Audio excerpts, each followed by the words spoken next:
Hello dear students. In the previous class we have completed the topic agents of pollination, right? So now we'll move on to the next topic in this chapter, that is outbreeding devices. So these are the devices developed by the flowering plants to discourage self-pollination and to encourage cross-pollination. So these are the devices which are developed by the plants to discourage the self-pollination. Okay. And majority of the flowering plants produce hermaphrodite flowers, means here the flowers are bisexual. Hermaphrodite means bisexual flower, and these bisexual flowers can undergo self pollination. Okay, so to avoid self pollination and to encourage cross pollination, there are some devices in plants, and these devices are referred as outbreeding devices. Is that clear? Okay.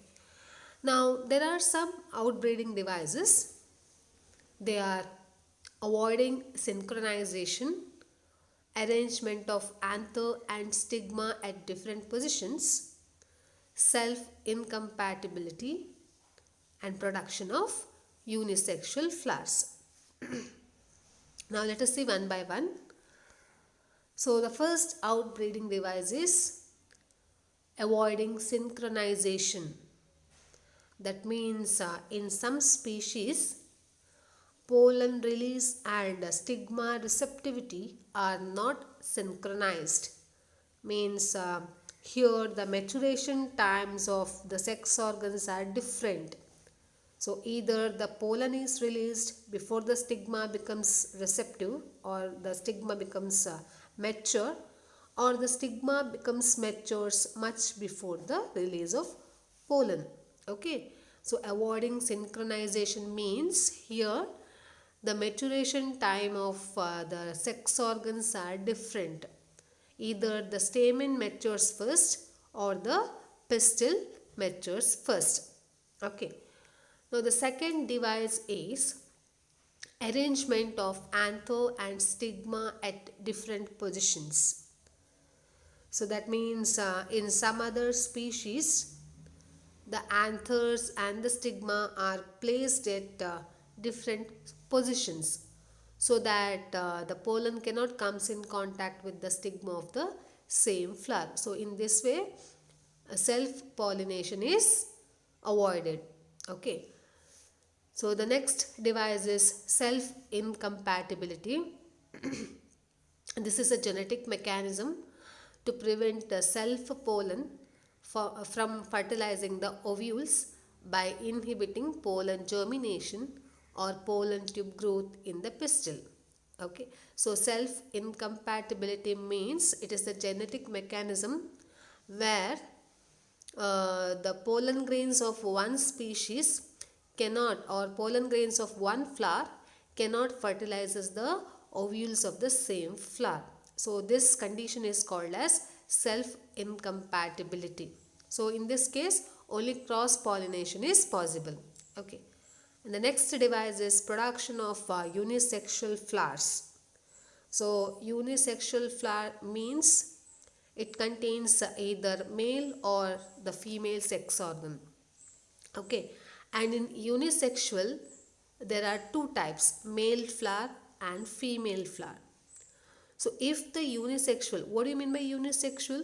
Unisexual means either it contains male or female sex organ. Okay, so under unisexuality condition, there are two types of flowers, male flower and female flower. So if the flower contains only the stamen, then the flower is called as male flower or staminate flower. So once again I'll repeat, if the unisexual flower contains only the stamens, then it is called as male flower or staminate flower. Okay, and if the flower contains only the pistil portion, then this flower is called as female flower or pistillate flower.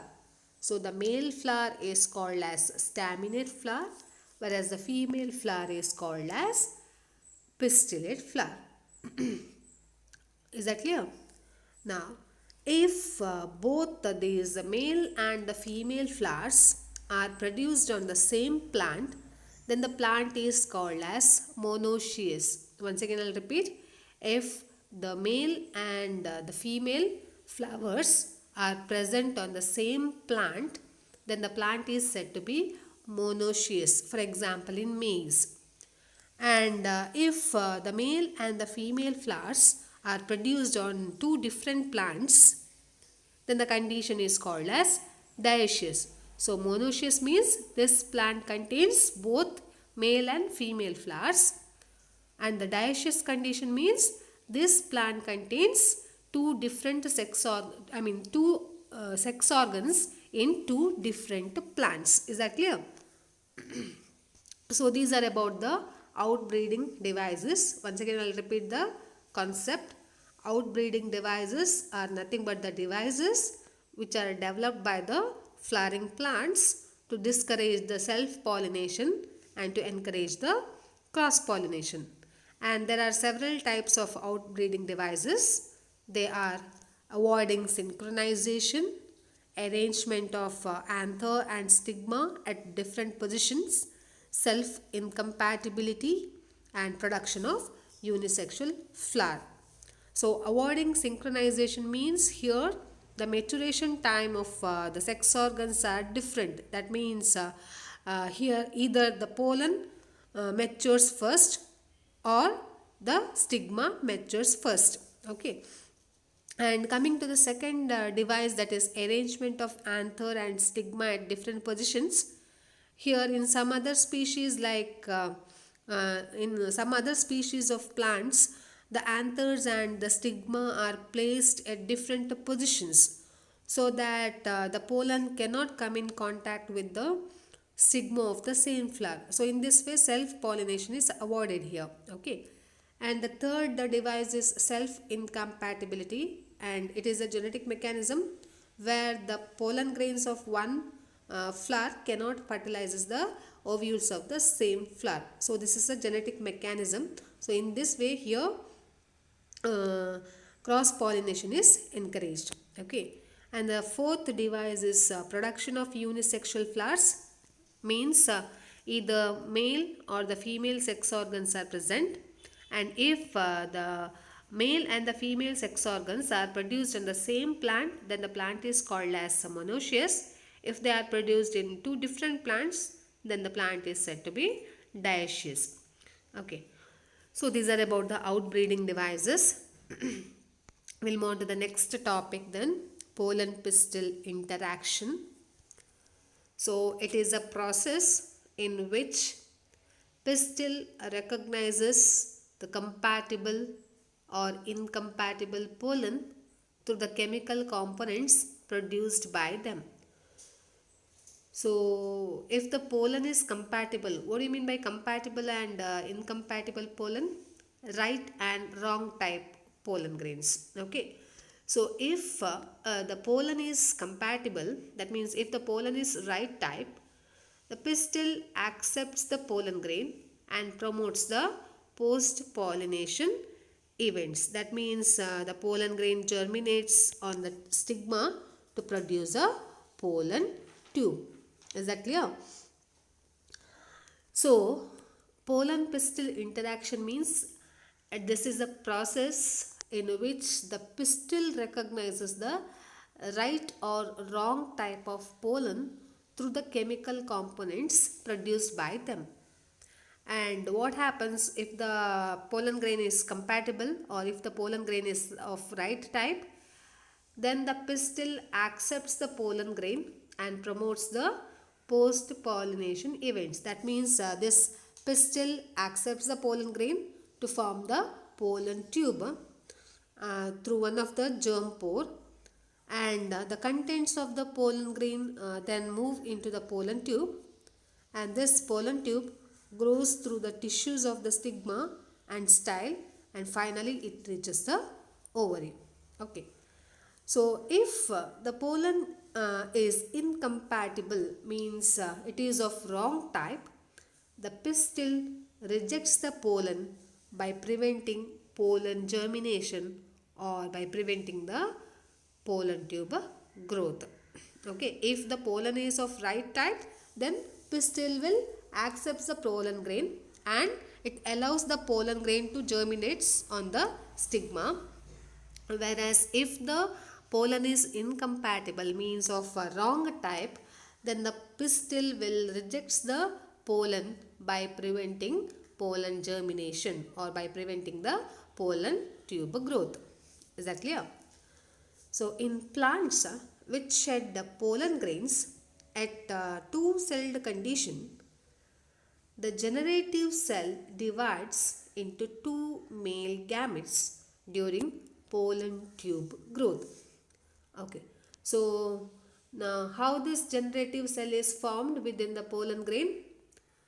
So as soon as the formation of the microspores or the pollen grains, all these pollen grains are released into the external environment by rupturing the anther wall, and now these microspores are referred as pollen grains, right? And these pollen grains are haploid in nature and they contain single nucleus, right? So later on, when the pollen grain becomes mature, the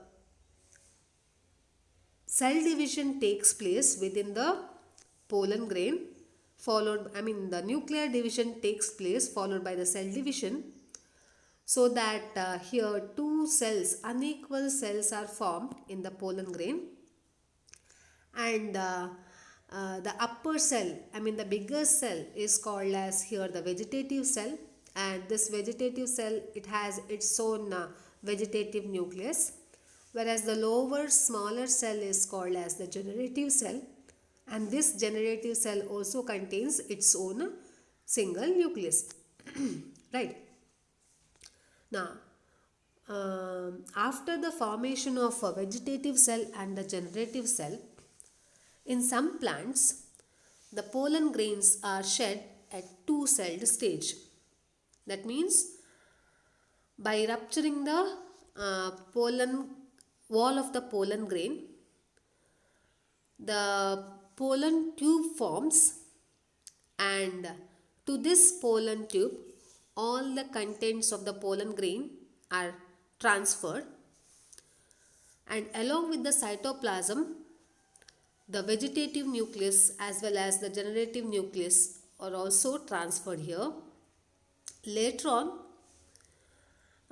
the generative nucleus, the generative cell, it divides to form two nuclei which are later converted into male gametes. Okay, so in this way, in plants which shed the pollen grains at the two-celled stage, the generative cell divides into two male gametes during the pollen tube growth. Whereas in plants which shed pollen grains at three-celled stage, the pollen tube carries two male gametes from the beginning. Okay, and the pollen tube, it reaches the ovary, then enters the ovule through the micropyle, and finally it reaches the embryo sac. So these are about the pollen pistil interaction. Once again I'll repeat, pollen pistil interaction means, so it is a process in which the pistil will recognizes the compatible or the incompatible pollen through the chemical components produced by them, and if the pollen is of right type, if the pollen is of right type, then the pistil will accept the pollen grains and promotes the post pollination events. But if the if the pollen is of wrong type or incompatible type, then the pistil will reject the pollen by preventing the pollen germination. Okay, so now we'll move on to the next concept. Before that, so this is the pictures of pollen pistil interaction. where the first picture, it is of the pollen grains germinating on the stigmatic region. So this is the first picture. So this is the first picture where the pollen grains are germinating on the stigma, and here the pollen tubes growing through the style region of the pistil. And this is the LS of a flower showing the growth of the pollen tube. So these are the pollen tubes, and this picture denotes, it is the enlarged view of an egg apparatus showing the entry of pollen tube into the synergid. And this is the picture of discharge of male gametes and the movement of sperms towards the egg cell as well as the polar nuclei.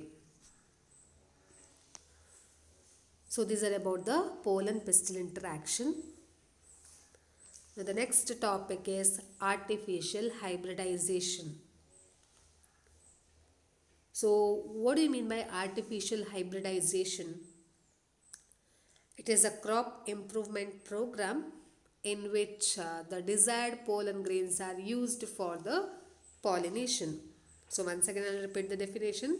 It's a crop improvement program in which the desired pollen grains are used for the pollination process.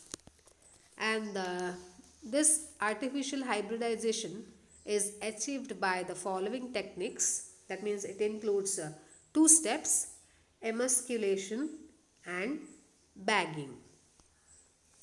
So emasculation means it is the removal of anthers from the bisexual flower bud before it dehisces using the forceps. Okay, so once again I'll repeat. Emasculation means it is the removal of anthers from the bisexual flower bud before it dehisces using forceps. Whereas bagging means it's a process where emasculated flowers are covered with a bag of suitable size to prevent contamination of its stigma with unwanted pollen.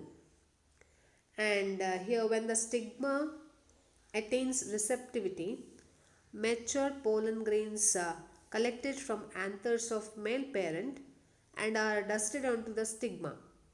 Then the flowers are rebagged and allowed to develop the fruits. So these are the steps of artificial hybridization. Once again I'll recall the points. Artificial hybridization means it's a crop improvement program in which the desired pollen grains are used for the pollination process, and it is achieved by the following techniques: emasculation and bagging, where emasculation means it is the removal of anthers from the bisexual flower bud before the anther dehisces, whereas bagging means here the emasculated flowers are covered with a suitable bag to prevent the contamination of its stigma with unwanted pollen. Later, when the stigma reaches receptivity, mature pollen grains are collected from the anthers and are dusted onto the stigma. Then the flowers are rebagged and allowed to develop the fruits. So, when these are the pictures of emasculation. This is the image of emasculation, where you can observe the removal of anthers from the flower bud.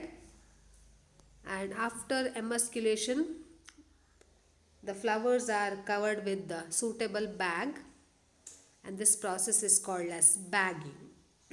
Okay. And for unisexual flowers, there is no need for emasculation.